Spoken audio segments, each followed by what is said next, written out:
Et alors, on fait quoi? On s'amuse? Bonjour, ceci est une vidéo à titre humoristique. Chaque année, l'Afrique reçoit 30 milliards d'euros d'aide. Et dans le même temps, elle perd 190 milliards. Ça, c'est un braquage. Même la Casa de Papel, elle dit « Waouh ». Enfin, en espagnol, « Wawos ». Allez, balance le générique. Enfin, vamos les généricos.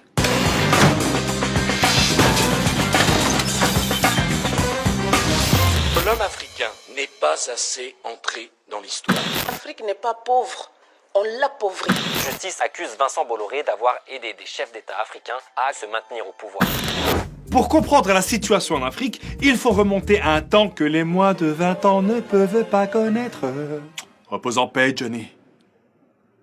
Qui a laissé sa chaussette sur le... Ah! Les Européens et la France ont réduit en esclavage et exploité les Africains pendant plus de 400 ans. L'esclavage, l'idée c'était au contraire qu'ils soient en pleine forme. Qu'ils soient en bonne santé. Pour pouvoir Travailler les au maximum. vendre et pour qu'ils soient commercialisables. Ah ouais, d'accord. Et quand en plus ils se sont rendus compte qu'ils pouvaient aussi exploiter leurs ressources, là... Quand tu viens d'un pays où tes seules ressources naturelles c'est le fromage, la moutarde, le RRC, et qu'en face t'as les diamants du Congo, t'as vite compris que ça va être tellement sombre que même Damso dira Il fait trop noir, allumez la lumière. Dums. En 1884, la France et les grandes puissances européennes se sont réunies à Berlin. Là, il y avait une grande carte de l'Afrique, comme celle que tu avais dans ton cours de géo, pour que les mecs se partagent tout le continent. Mais voyons, Léopold, vous avez mangé tout le Congo, gourmand.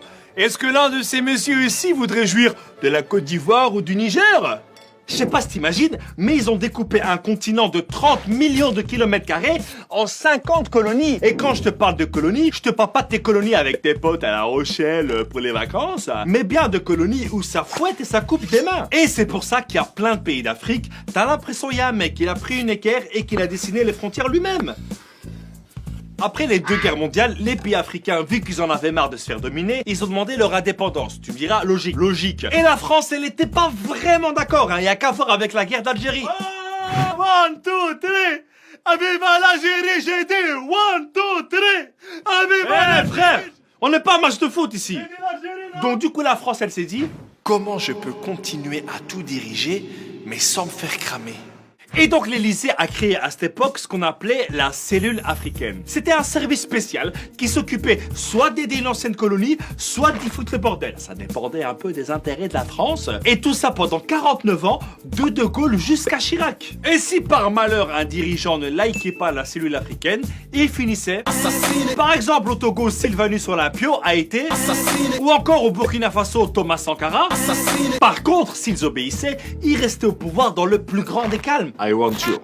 En fait, la France, elle a créé pour les présidents africains mieux que le CDI. Le CDI! Le contrat à durée infinie. Frère, t'en as, ils sont restés au pouvoir plus longtemps que Michel Drucker sur France 2, hein. Regarde. Paul Biya au Cameroun, 37 ans au pouvoir. Omar Bongo au Gabon, 42 ans. Gnassingbé Eyadema au Togo, 38 ans. Et il y en a encore plein d'autres, hein. En fait, les mecs, ils arrêtent d'être présidents uniquement parce qu'ils sont morts. Repose en paix, Johnny. Et 50 ans plus tard, ça continue à se gaver. Mais maintenant, c'est des entreprises, c'est plus subtil, ça passe crème, quoi. Non. T'as Total qui pompe son pétrole en Algérie, t'as Orano qui siphonne l'uranium du Niger, t'as Orange et Bouygues qui construisent le réseau et qui vendent leur forfait, t'as Bolloré, l'ancien patron Canal+, il contrôle des dizaines de ports d'où part le cobalt du Congo, qui sert à fabriquer ton smartphone.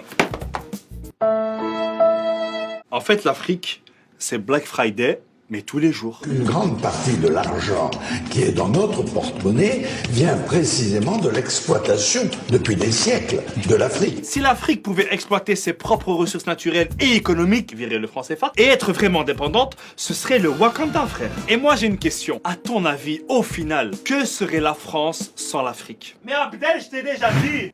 1, 2, 3, Aviva l'Algérie!